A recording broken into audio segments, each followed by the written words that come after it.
com tanta gent porta molta feina, nosaltres comencem a fer les primeres reunions al mes de novembre per començar a fer contactes i fins ara, o sigui que de feina en porta molta, que és buscar gent voluntària, organitzar-los, buscar el que hem de fer, perquè cada vegada que fem una marató intentem fer més activitats, intentem arribar a més gent, fer més publicitat i tot això porta molta feina.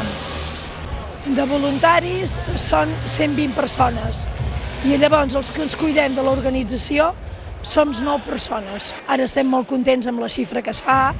Fa 2 anys vàrem fer quasi 1.400 bosses, 1.373, perdoneu que estic una mica fònica. I llavors aquest any, si més no, fer les mateixes, mai anar enrere. Voldríem superar-los, si arribéssim a 1.500 estaria molt bé, però bueno, el que fem està molt bé perquè sempre hem de recalcar que la Marató d'Olot és única.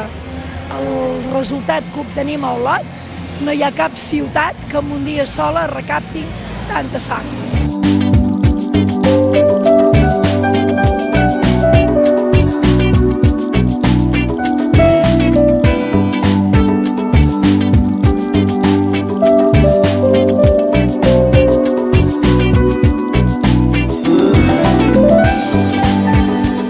Una vegada has passat l'interrogatori i les proves mèdiques, llavors vens aquí amb una camilla i l'infermera et treu 400 centímetres cúbics de sang que van a parar en una bossa i aquesta bossa, i quan has acabat de treure això, que sol durar uns 10 minuts, t'has d'estar quiet, també uns 5 minutets. Una vegada has acabat això, et deixem aixecar i has de beure bastant, has de menjar una mica i sobretot no pots beure alcohol ni fumar durant 2 hores després de donar sang.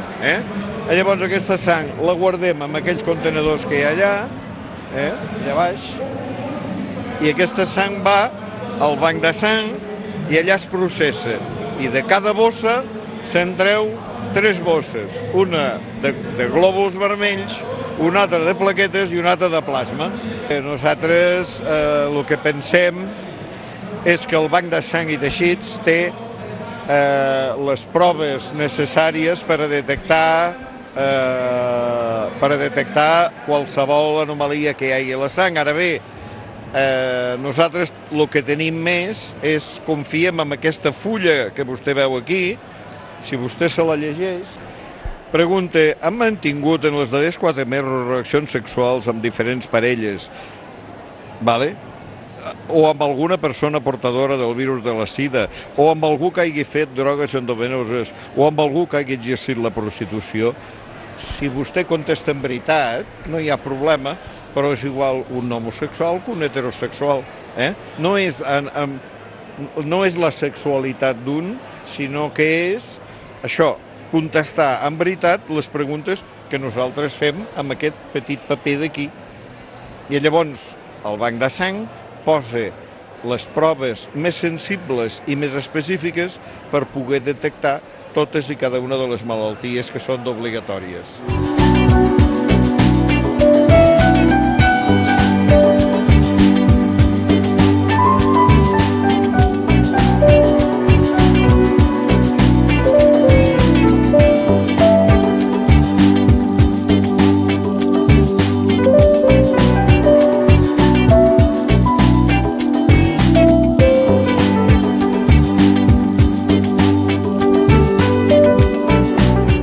Per què estàs donant sang avui?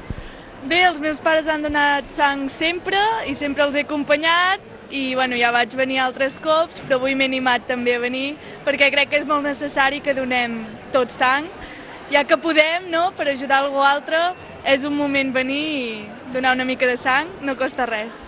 Tu t'has trobat en la necessitat que algun conegut o algun familiar hagi necessitat alguna transfusió de sang? Transfusió no, a l'hora de fer operacions demanaven que algú de la família pogués donar sang i jo no vaig poder, però familiars meus sí. M'agrada molt, ets solidari amb altres persones, això no costa res, és un gest que el pot fer tothom. i bàsicament per això, ja que es necessita sang, potser un altre dia la necessitaré jo, doncs també m'agradaria que m'ho fessin, doncs jo també ho faig, no? Aquesta és la meva opinió. T'has trobat en algun moment de la vida que tu, algun familiar o algun conegut hagi necessitat d'aquesta sang que es dona? Gràcies a Déu no, encara no. Gràcies a Déu no.